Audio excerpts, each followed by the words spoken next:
Hello friends, स्वागत है आपका अडानिया एजुकेशन एकेडमी के इस यूट्यूब चैनल पर। हमने लास्ट क्लास में कोशिकांग को स्टार्ट किया था और उसमें हमारा जो पहला कोशिकांग हमने पढ़ा था माइटोकॉन्ड्रिया। आज हमारा जो नया कोशिकांग हम पढ़ने जा रहे हैं उसका नाम है ER। ER देखिए, E का मतलब है एंडोप्लाज्मिक। क्या है? एंडोप्लाज्मिक। और R का मतलब है रेटिक्यूलम। अभी देखिए, इसे हिंदी में क्या कहा जाता है?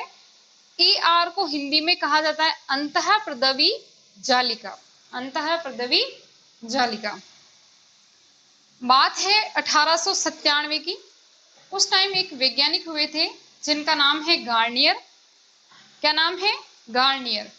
इन्होंने सबसे पहले इस ER को कोशिका में देखा था। ठीक है, कब देखा था? 1897 में देखा। गार्नियर ने 1897 में इस ER को सबसे पहले देखा और इस ER को इन्होंने क्या नाम दिया?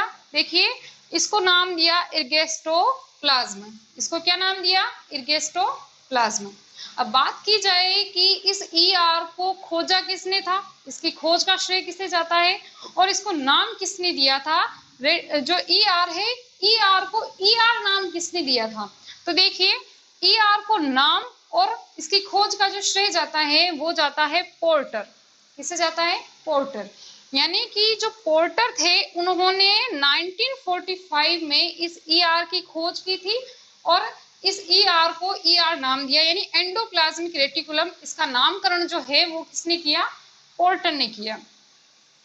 अब देखते हैं कि जो ये ER है वो क्या है। देखिए, ER को कोशिका का कंकाल कहा जाता है। ER को कोशिका का कंकाल कहा जाता है। यहाँ पर कल हमने देखा था कि जो माइटोकॉन्ड्रिया है, माइटोकॉन्ड्रिया को कोशिका का शक्ति ग्रह कहा जाता है। इस तरह से भी क्वेश्चंस बन सकते हैं कि कोशिका का शक्ति ग्रह किसे कहा जाता है, तो वो हो जाएगा माइटोकॉन्ड्रिया। और यदि यह पूछ लिया जाए कि कोशिका का कंकाल किसे कहा जाता है, तो किसे कहा जाता है? ER को, यानी एंडोप्लाज्मिक रेटिकुलम को कोशिका का कंकाल कहा जाता है। ये ER है क्या? देखिए, मैंने यहाँ इसका एक डायग्राम बनाया है। ER क्या है? ER जो है वो झिल्लियों से बना एक तंत्र है। एक झिल्लियों से बना एक तंत्र है ER, जो कहाँ पाया जाता है। देखिए, इसकी अगर लोकेशन की बात की जाए कि ये कोशिका में कहाँ पाया जाता है, तो देखिए यहाँ पर डायग्राम बना है। ये एक प्रकार की कोशिका है। इसके बीच में हमने देखा था कि जो केंद्रक होता है, एक केंद्रक है ये, और इस केंद्रक झिल्ली से जुड़ी हुई है ER, और ये कहां पर समाप्त हो रही है? कोशिका झिल्ली तक। यानी कि ये कहां पाई जाती है? केंद्रक झिल्ली से कोशिका झिल्ली तक ये पाई जाती है। इन दोनों के मध्य में ये पाई जाती है। क्या है ये? ये एक झिल्लियों का तंत्र है जो कहाँ पाया जाता है? केंद्रक झिल्ली और कोशिका झिल्ली के बीच में ये पाया जाता है। और ये इसमें क्या लिख रखा है कि ER जो है वो कोशिका का कंकाल बनाती है। कोशिका का कंकाल। देखिए, अगर हम ह्यूमन बॉडी की बात करें तो हमारे शरीर के अंदर जो है हड्डियों का ढांचा पाया जाता है, जिसे हम कंकाल तंत्र भी कहते हैं। वो कंकाल तंत्र हमारे शरीर में क्या कार्य करता है कि वो कंकाल तंत्र जो है वो हमारे शरीर की आकृति निश्चित करता है, आकार निश्चित करता है। यदि उस कंकाल तंत्र को हमारे शरीर से बाहर निकाल दिया जाए तो हमारा शरीर जो है वो पिचक जाएगा, सिर्फ मांस मांस बचेगा, और अगर उसे निकाल दिया जाए तो वो पिचक जाएगा। इसी प्रकार से अगर कोशिका के कंकाल की बात की जाए तो कोशिका का कंकाल होती है ER। यदि इस ER को इसमें से, देखिए ये जो ER है वो केंद्रक और कोशिका झिल्ली, केंद्रक झिल्ली और कोशिका झिल्ली के बीच में इस तरह से फैला हुआ है। यदि इस ER को यहाँ से बाहर निकाल दिया जाए तो ये जो केंद्रक झिल्ली है, ये केंद्रक झिल्ली और जो कोशिका झिल्ली है वो दोनों क्या आ जाएगी? पास पास में आ जाएगी, यानी पिचक जाएगी। तो ये जो है इसीलिए इसे ER को क्या कहा जाता है? कोशिका का कंकाल कहा जाता है। हमने जब कोशिका स्टार्ट की थी तब हमने देखा था कि यूकैरियोटिक और प्रोकैरियोटिक कोशिका में जब अंतर पड़ा था तब हमने कहा था कि जो यूकैरियोटिक कोशिका होती है उसमें सभी प्रकार के ऑर्गेनेल्स प्रेजेंट होते हैं, लेकिन जो प्रोकैरियोटिक कोशिका होती है उसमें वो ऑर्गेनेल्स जो होते हैं या हम ये कह सकते हैं कोशिकांग जो होते हैं वो उसमें नहीं पाए जाते हैं प्रोकैरियोटिक कोशिका में। तो ये कहाँ पाई जाएगी? यूकेरियोटिक कोशिका में पाई जाएगी। अब देखिए यहाँ प्रोकैरियोटिक कोशिका में नहीं होती है। इसके अलावा और ये कहाँ नहीं पाई जाएगी, देखिए जो जीवाणु होते हैं और जो नील हरित शैवाल है, जीवाणु और नील हरित शैवाल तथा स्तनधारी मैमल्स, स्तनधारी की आरबीसी, आरबीसी का मतलब क्या होता है, लाल रक्त कणिका, लाल रक्त कणिका भी एक प्रकार की कोशिका है। तो ये उनकी आरबीसी में क्या होता है, अब्सेंट होता है, यानी कि उनमें नहीं पाया जाएगा। किसमें नहीं पाया जाएगा, जीवाणु, नील हरित शैवाल और स्तनधारी की आरबीसी में यह अब्सेंट रहता है। अगर बात की जाए इसकी कि हम इसको किस तरह से परिभाषित कर सकते हैं, या आपसे पूछ लिया जाए कि ईआर क्या है, तो आप इसको किस तरह से डिफाइन करोगे। तो देखिए यह नलिकाओं की बनी एक जालनुमा, देखिए जाल की तरह फैला हुआ है पूरी कोशिका के अंदर ये, और ये नलिकाएं आपको दिखाई दे रही होगी, ये इस तरह की ये नलिकाएं, नलिका जैसी संरचना है। तो नलिकाओं से बनी एक जालनुमा संरचना है जो कोशिका द्रव्य में केंद्रक झिल्ली, देखिए ये केंद्रक झिल्ली है, केंद्रक झिल्ली व कोशिका झिल्ली के बीच में फैली रहती है, कोशिका झिल्ली और केंद्रक झिल्ली के बीच में स्थित है ये। आइए अब नेक्स्ट देखते हैं इसके घटक, यानी कि ईआर के क्या क्या घटक होते हैं, इसके क्या क्या पार्ट होते हैं। देखिए जो ईआर है उसके 3 पार्ट होते हैं, 3 घटक होते हैं। सबसे पहला है सिस्टर्नी, इसे इंग्लिश में भी सिस्टर्नी ही कहा जाता है। सेकंड है पुट्टिकाएं और इसे इंग्लिश में वेसिकल्स कहा जाता है। और थर्ड है नलिकाएं, जिसे इंग्लिश में ट्यूब्यूल्स कहा जाता है।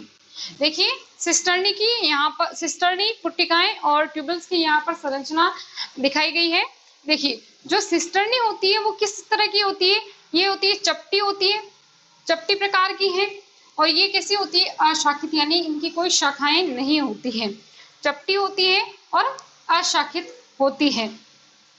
नेक्स्ट है कि इस पे राइबोसोम उपस्थित होते हैं। ये जो संरचना दिख रही है आपको, ये है राइबोसोम, यानी सिस्टर्नी के ऊपर क्या होगी, राइबोसोम प्रेजेंट होंगे।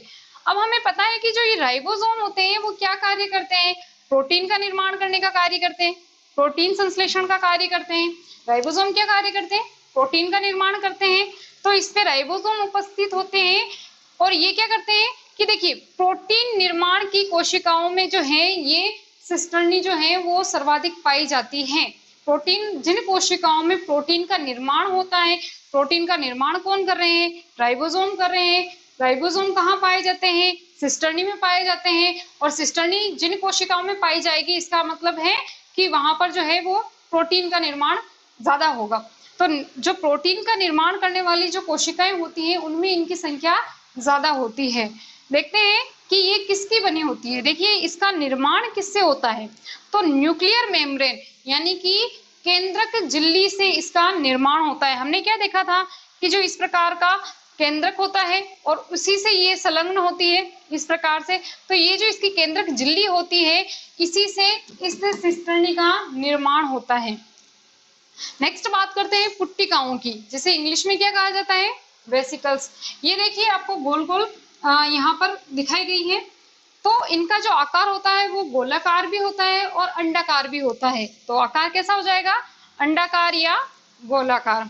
नेक्स्ट है कि ये देखिए कुछ कोशिकाओं के अंदर ये आपस में, यानी कि ये सारी जो आपस में जुड़ जाती है तो एक बड़ी प्रकार की वेसिकल्स बनाती है।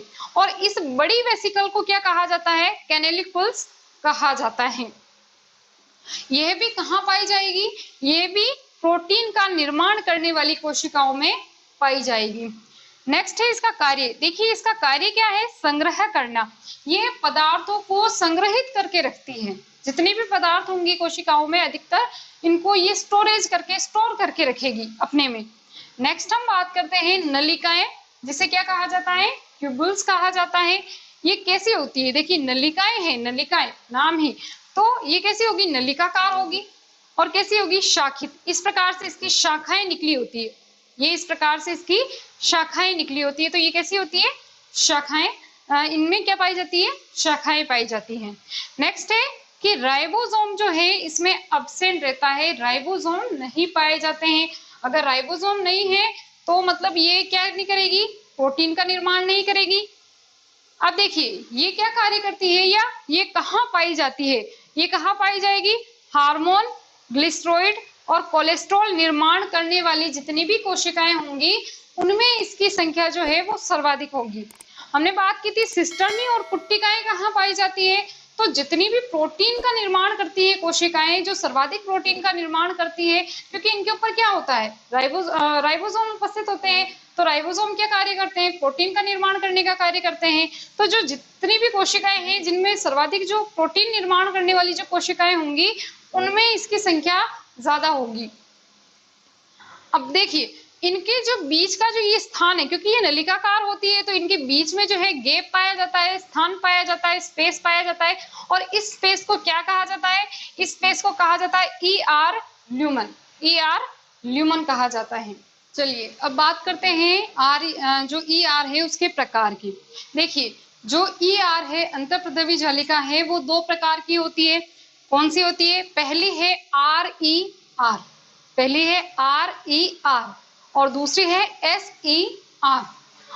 R का मतलब होता है rough, E endoplasmic, R reticulum, rough endoplasmic reticulum यानी कि खुरदरी अंतःप्रद्रवी जालिका। इसे खुरदरी क्यों कहते हैं, आगे बात करते हैं। देखिए SER यानी कि स्मूथ एंडोप्लाज्मिक रेटिकुलम यानी चिकनी अंतःप्रद्रवी जालिका। तो ER कितने प्रकार की हो गई, दो प्रकार की होती है, एक तो खुरदरी और एक होती है चिकनी अंतःप्रद्रवी जालिका। इस डायग्राम के द्वारा हम समझ सकते हैं कि जो ये पूरी ये जो कोशिका झिल्ली है और ये केंद्रक झिल्ली है, इसके बाद इसके बीच में जो है वो ER उपस्थित रहती है। देखिए अब बात करते हैं कि जो RER है वो कहाँ स्थित होती है और जो SER है वो कोशिका में कहाँ स्थित होती है। ये तो हम जानते हैं कि जो केंद्रक झिल्ली होगी और जो कोशिका झिल्ली होगी उसके बीच में ER पाई जाएगी, लेकिन ER भी दो टाइप की होती है, RER होती है और SER होती है। तो RER कहाँ स्थित होगी और ER कहाँ, जो SER है वो कहाँ स्थित होगी। तो देखिए जो RER होती है वो कहाँ होती है, केंद्रक झिल्ली के पास स्थित होती है। ये जो केंद्रक झिल्ली है इसके पास जो ये वाली जो ER दिखाई दे रही है वो कौन सी हो गई, RER, यानी जो केंद्रक झिल्ली है उसके पास में जितनी भी ER है वो कौन सी हो जाएगी, RER हो जाएगी। तथा जो SER होती है वो कहाँ स्थित होती है, तो ये होती है कोशिका झिल्ली के पास में। देखिए जो ये कोशिका झिल्ली है केंद्रक झिल्ली के पास तो कौन सी हो गई, RER हो गई, और ये जो कोशिका झिल्ली है उसके पास में ये जितनी भी ER है वो सारी की सारी कौन सी हो जाएगी, SER हो जाएगी। अब बात करते हैं कि जो ये ER है RER को RER यानी खुरदरी अंतःप्रद्रवी जालिका क्यों कहा जाता है और जो SER है उसको चिकनी अंतःप्रद्रवी जालिका क्यों कहा जाता है। देखिए RER जो होती है इस डायग्राम में हम देख सकते हैं कि जो RER है उस पे कुछ इस प्रकार की मोती जैसी संरचना बनी हुई है और इस संरचना को कहा जाता है राइबोसोम, क्योंकि राइबोसोम जो होते हैं वो RER पर प्रेजेंट होते हैं, यानी खुरदरी अंतःप्रद्रवी जालिका पर राइबोसोम पाए जाते हैं। मोती जैसी संरचना यानी कि राइबोसोम जो होते हैं वो किस पे पाए जाएंगे, RER पे, खुरदरी अंतःप्रद्रवी जालिका पर पाए जाएंगे। इस वजह से इसे क्या कहा जाता है, खुरदरी अंतःप्रद्रवी जालिका कहा जाता है। क्यों कहा जाता है, क्योंकि इस पर क्या पाए जाते हैं, राइबोसोम पाए जाते हैं। तथा SER पर कोई राइबोसोम नहीं पाए जाते हैं, SER पर किसी प्रकार के कोई राइबोसोम नहीं पाए जाते, ये बिल्कुल सपाट सी झिल्ली होती है। तो इस वजह से इसे क्या कहा जाता है, चिकनी अंतःप्रद्रवी जालिका कहा जाता है। अब देखिए कि राइबोसोम अगर उपस्थित है, RER पर राइबोसोम उपस्थित है तो वो क्या कार्य करेंगे, राइबोसोम प्रोटीन का निर्माण करेंगे। इसका अर्थ है कि जो RER है उससे किसका निर्माण होगा, प्रोटीन का निर्माण होगा। क्वेश्चन ये पूछा जा सकता है किसी एग्जाम में कि यदि ये पूछा जाए कि कोशिका में राइबोसोम का निर्माण कौन करता है, सॉरी कोशिका में प्रोटीन का निर्माण कौन करता है, तो कौन करता है, राइबोसोम प्रोटीन का निर्माण करता है। लेकिन यदि ऑप्शन में राइबोसोम नहीं दे रखा है और RER दे रखा है तो कौन सा राइट हो जाएगा, RER राइट हो जाएगा, क्योंकि RER के ऊपर ही क्या पाए जाते हैं, राइबोसोम पाए जाते हैं और ये राइबोसोम क्या करते हैं, प्रोटीन का निर्माण करते हैं, ठीक है। लेकिन SCR पर जो है राइबोसोम नहीं पाए जाते हैं, उसमें प्रोटीन का निर्माण नहीं होता है। अब बात करते हैं कि इस प्रकार से जो ये झिल्ली बनी हुई है और इसके ऊपर ये राइबोसोम चिपके हुए हैं, इसके ऊपर क्या है, ये राइबोसोम जो है इस झिल्ली से चिपके हुए हैं, लेकिन ये इस झिल्ली से किस प्रकार से संलग्न है, ये राइबोसोम इस झिल्ली से किस प्रकार से जुड़े हुए हैं, किस प्रकार से किस पदार्थ से चिपके हुए हैं या किस पदार्थ से जुड़े हुए हैं। तो देखिए जो राइबोसोम है वो राइबोफोरिन प्रोटीन, राइबोफोरिन फर्स्ट व सेकंड ग्लाइकोप्रोटीन द्वारा इस RAR से जुड़े रहते हैं। जो राइबोसोम है वो किसके द्वारा जुड़े रहेंगे, राइबोफोरिन एक प्रोटीन है, कौन सा प्रोटीन, ग्लाइकोप्रोटीन है, राइबोफोरिन फर्स्ट व सेकंड ग्लाइकोप्रोटीन द्वारा इस ER से जो है वो जुड़े रहते हैं। अब बात करते हैं SCR की, तो SCR के ऊपर कोई भी राइबोसोम जुड़ा ही नहीं रहता है, तो उसमें राइबोफोरिन प्रोटीन भी क्या होगा, एब्सेंट होगा।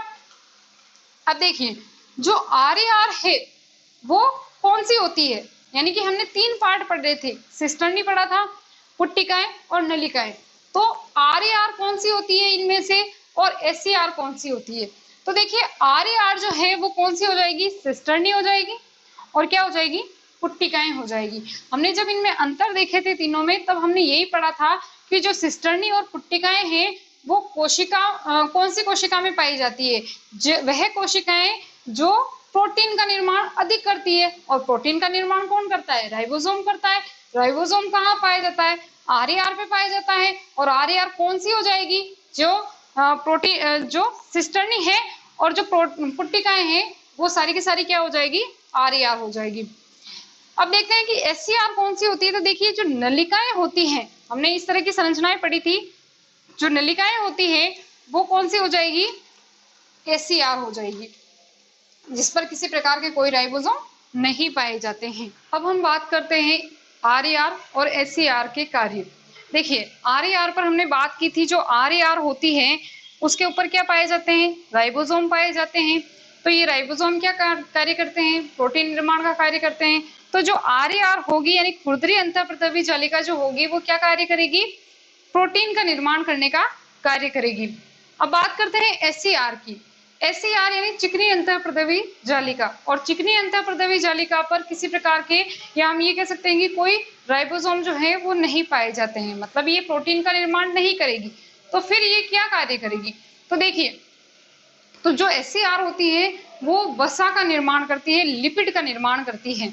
अब हम बात करते हैं कि जो ER है उसकी उत्पत्ति कहाँ से हुई है, या उसका उद्भव या ओरिजिन जो है वो किस प्रकार से और किससे हुआ है। देखिए हम जानते हैं कि जो ये ER है वो केंद्रक और कोशिका झिल्ली, यानी केंद्रक झिल्ली और कोशिका झिल्ली के बीच में स्थित है। इसका लोकेशन क्या है कि ये कोशिका झिल्ली और केंद्रक झिल्ली के बीच में स्थित है। तो कुछ वैज्ञानिक थे, उनका मानना ये है कि जो ER है उसकी जो उत्पत्ति हुई है वो किससे हुई है, इस केंद्रक झिल्ली से इसकी उत्पत्ति हुई है। जो केंद्रक झिल्ली होती है वो केंद्रक झिल्ली क्या करती है, इस प्रकार से आगे बढ़ती जाती है, जिसे क्या कहा जाता है, जो ये संरचना बनाती है इस संरचना को कहा जाता है ब्लेल। क्या कहा जाता है, ब्लेल कहा जाता है। और इस क्रिया को कहा जाता है ब्लेलिंग।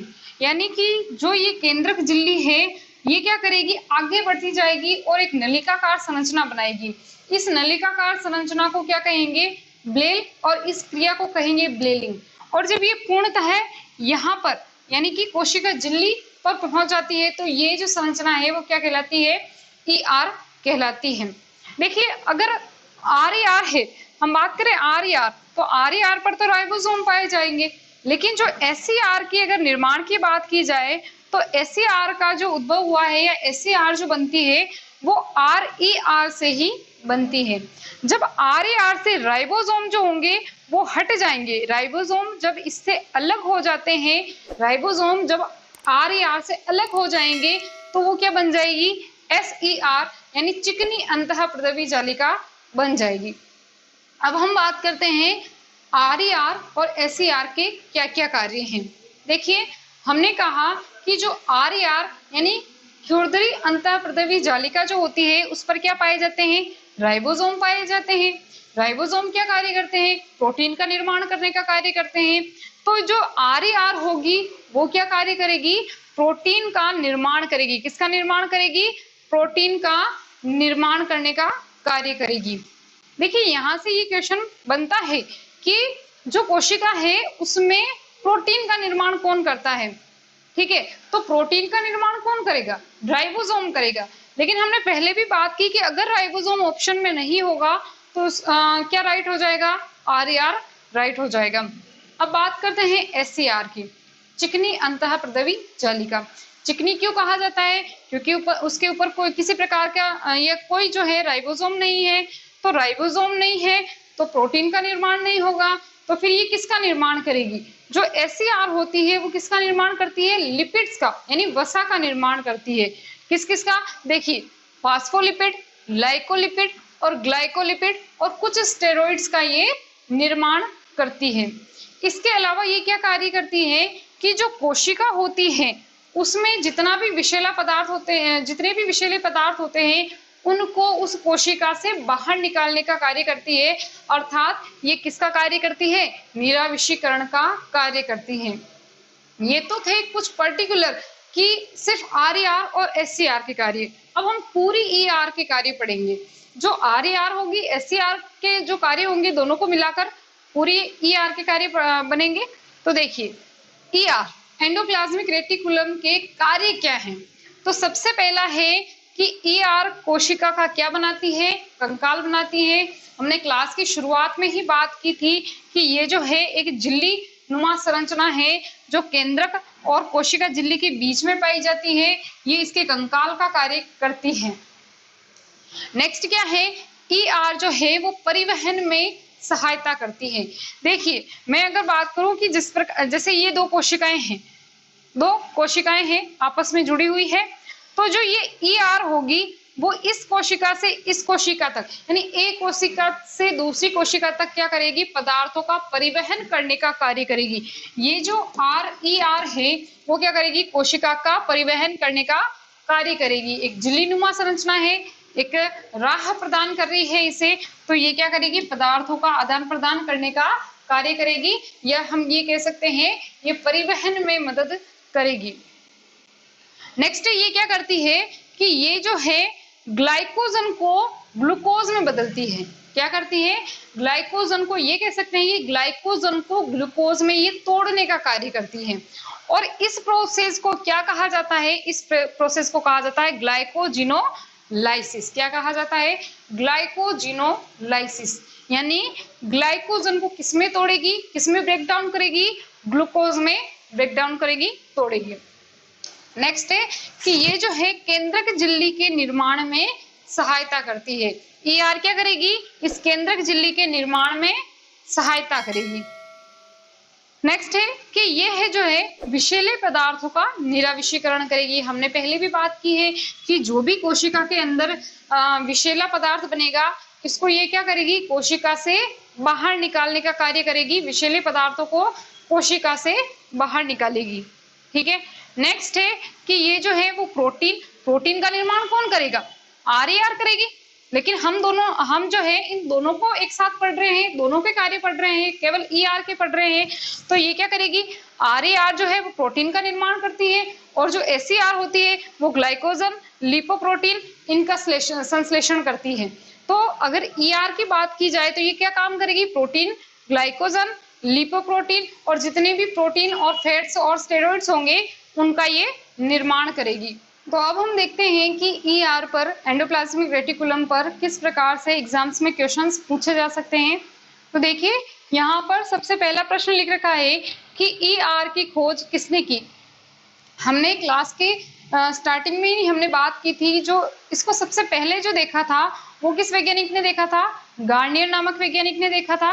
लेकिन इसकी खोज का श्रेय किसे जाता है, या फिर इसे एंडोप्लाज्मिक रेटिकुलम नाम किसने दिया था, तो वो वैज्ञानिक थे पोर्टर। कौन थे, पोर्टर। तो इसकी खोज का श्रेय किसे जाएगा, पोर्टर नामक वैज्ञानिक को। और यदि यह पूछ लिया जाए कि कब इसकी खोज हुई थी, तो कब हुई थी, 1945 में इसकी खोज हुई थी। नेक्स्ट हम बात करते हैं कि कोशिका का कंकाल किसे कहा जाता है। कुछ ऐसे कोशिकांग हैं जिसको एक अलग ही नाम दिया गया है, जैसे कि हमने कल पढ़ा था माइटोकॉन्ड्रिया, उसमें हमने उसका नाम पढ़ा था कि इसे कोशिका का शक्ति ग्रह भी कहा जाता है। इसी प्रकार से जो ER है उसको भी एक अलग ही नाम दिया गया है, यानी कोशिका का कंकाल कहा जाता है। तो यहाँ पर क्वेश्चन है कि कोशिका का कंकाल किसे कहा जाता है, तो किसे कहा जाता है कोशिका का कंकाल? ER को, यानी एंडोप्लाज्मिक रेटिकुलम को कहा जाता है। क्यों कहा जाता है? क्योंकि यह जो है कोशिका में एक जालनुमा संरचना बनाती है। यदि इस ER को कोशिका से बाहर निकाल दिया जाए तो वो जो कोशिका झिल्ली है वो केंद्रक के पास आ जाएगी, यानी उसकी जो है आकृति बिगड़ जाएगी। नेक्स्ट है, कोशिका में प्रोटीन का निर्माण कौन करता है? हम जानते हैं कि कोशिका में प्रोटीन का निर्माण जो है वो राइबोसोम करता है। कौन करता है? राइबोसोम करता है।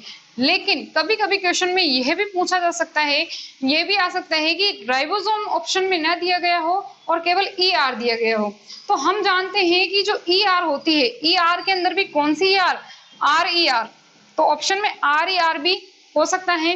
तो जो RER होता है उस पे क्या होते हैं? राइबोसोम प्रेजेंट होते हैं, और ये राइबोसोम क्या कार्य करते हैं?